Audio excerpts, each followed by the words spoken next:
In the T2 production class, the battle is really on. Spaniard Zario Foch on a Toyota Land Cruiser leads the way, but only has a slim advantage of 3 minutes and 40 seconds over Frenchman Nicolas Gibbon.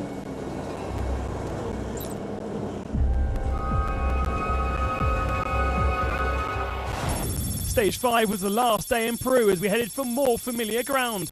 Under 200 kilometers in length, a short special.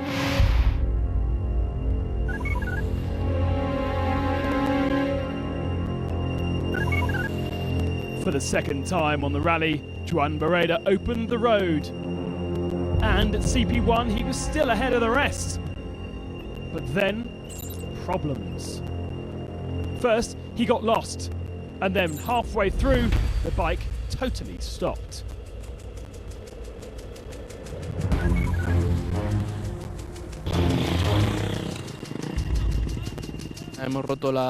I've broken the fuel pipe just a few kilometers before this. The bike started to work less and less, and now it's totally stopped. I'm going to have to wait for Matt now to help me, but that's a race. Eventually, Matt did arrive. Joan finished 3 hours down. David Castor, riding an old version of the Yamaha Olivier Pains has been developing, took his first stage win since 2010 and his third ever. His approach is always to have a good time. He loved this stage. For the cars, a 248-kilometre liaison before their 272-kilometre special. Really in contention, Gerlin Chichery struggled in his two-wheel drive buggy. He did finish the stage, but exhausted after power steering issues. He lost over 15 minutes. I have no more power steering. And I did 160 kilometres like that. Clearly, he was in huge pain. The day's special was far more suited to four-wheel drive, and therefore the minis. Nani Roma made the best of his yellow car and captured his first win of 2013, his 6th stage victory in the cars. Overall truck leader after 4 days of racing, Alex Lopez had been enjoying a clean and consistent drive. Things, however, went wrong on the way to Arica for the Czech rider. He suffered battery problems and power problems, and late on in the night the mechanics were trying to make sure he didn't lose more of his 2-hour leadership. Having started well on the 2013 Dakar, day 5 was a disaster for rookie Sebastian Husseini in the quads. He managed to break his gearbox and lost 3 hours on the leader. Stage 6 would be the longest day for the truck races, a 400-kilometre liaison and a 360-kilometre stage, taking races up to Calamar in the Andes. For the bikes, it was flat out. The lighter, more nimble Yamaha of Olivier Pains took control early in the stage, and the Frenchman confidently led the field throughout. Eventually, though, the pace wasn't great compared to the rest. Only 10th for Pains, 15th for Castor, while Depret took 3 minutes off his lead.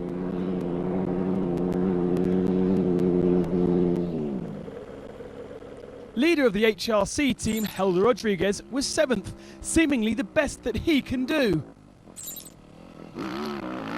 It's not the starring return that many expected, and overall he is only in 10th position.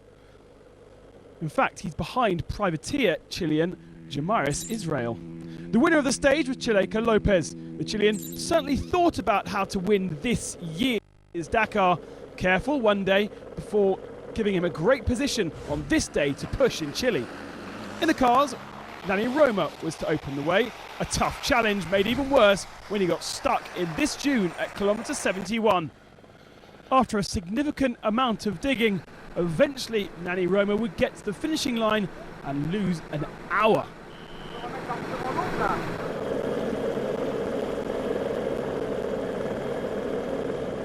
For the other Spaniard, it was game over. At kilometre 179, engine problems was the final straw in a catalogue of issues for Carlos Sainz. he would be on the last plane home. Ironically though, the other buggy was going great. I don't have the waypoint now.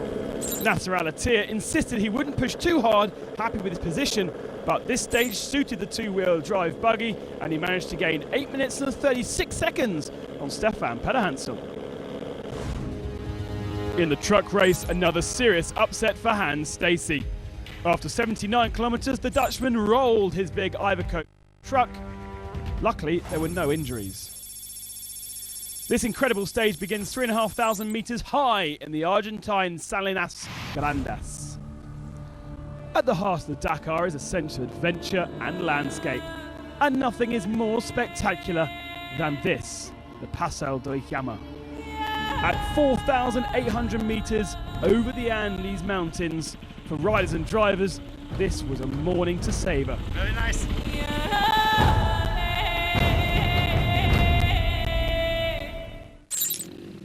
Before the start of the special, climbing towards the Argentine border, 25-year-old French rider Thomas Bourgeat was involved in a fatal collision with a police car. The winner of Stage 7, just 7 days into his Dakar career, was American Kurt Kiseli. Loving to ride flat out, there wasn't too much navigation, and he became the first rookie since 2006 to win a stage. This was day one of a 2-day marathon, but Cyril Desprez was struggling.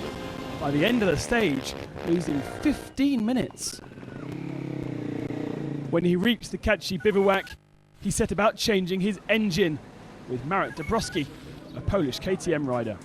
No mechanic in the solitary bivouac, he had to do it himself, and of course incurred a 15-minute penalty for doing so. At the 30th kilometre of the special, my fifth gear wouldn't work. I couldn't get it to change. I had 1, 2, 3 and 4, which wasn't bad, but to win the Dakar, it's better to have fifth. While the bikes went to Kachi, the cars headed to Salta for their normal bivouac.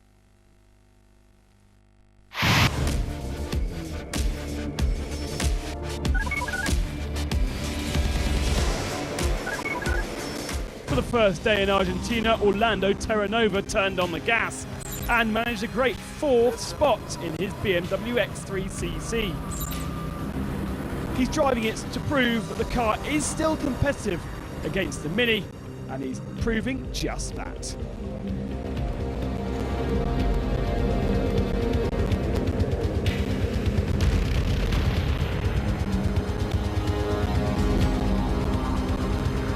The winner of the day was Stefan Pederhansel, who increased his overall lead on Nasser Al-Attiyah to 3 minutes and 14 seconds. 5 out of 7 for Gerard Deroy in the trucks. It would turn into the last stage for the truck category on week 1, and so the title holder enjoyed a 22-minute advantage over Nikolaev going into the second week.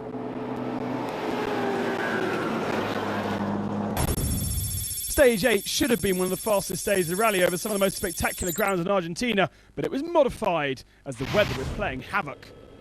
Navigation wasn't easy either. At kilometre 118, Chaleco Lopez and Kurt Kiseli led some 15 riders into the mountains rather than following the river. Okay, it was beginning to swell, but it seriously affected some of the riders. Pa losing 40 minutes to the stage winner. Thankfully, however, it was Juan Barreda. He's really out of contention now after 2 crashes and problems, but he was 7 minutes ahead of the rest. 14 minutes back was David Castor, the first major name in the top positions. He was the new rally leader. During the last 10 kilometres, I realised I was leading the rally. For the rest day, it's been a real dream. I've been waiting this forever. It's so great. Castor with an 11-minute advantage over Faria. Lopez in 3rd position, Pan dropping to 4th after that issue on day 8. Desprez in 5th spot. stage wins hadn't gone to Marcus Patronelli in the quads in that second half of the week because he was keeping cool. He had a lead of 1 hour and 20 minutes. Battle Royale in the car leadership. Stefan Pederhansel was under pressure all day, taking off first onto the sodden, slippery roads. Up until kilometre 118, Nasser Al-Attiyah was controlling the pace. The driver from Qatar storming over the early part of the stage, even being delayed by this.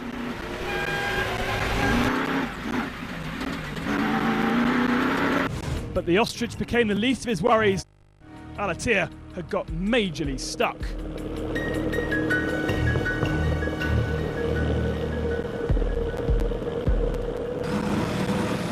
With the help of Boris Gauflik and Vladimir Vasiliev, they eventually got him out. What happened? We cannot cross the river, and we've been there, and we come here, and we stuck in the hole.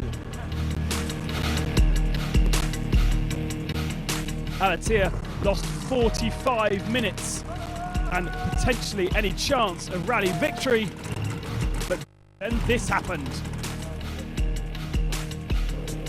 A wall of water descended down the dried riverbed.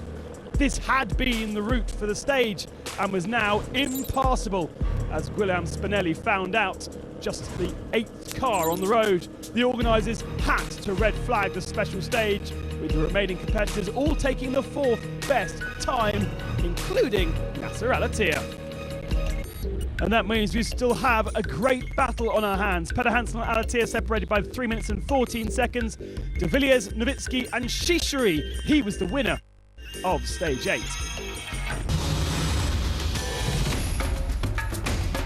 So week 2, we move back into Chile for the remainder of the stages, heading down to a finish in Santiago. Can David Castor hold on to his rally lead? The 11-minute gap could well shrink. Stefan Pederhansel still has a lot of pressure on his shoulders to keep off the attentions of Nasser Al-Attiyah. And in the trucks, Gerard Deroy on course for a second victory on the Dakar. Will he hold on? All this and more when the Dakar adventure continues.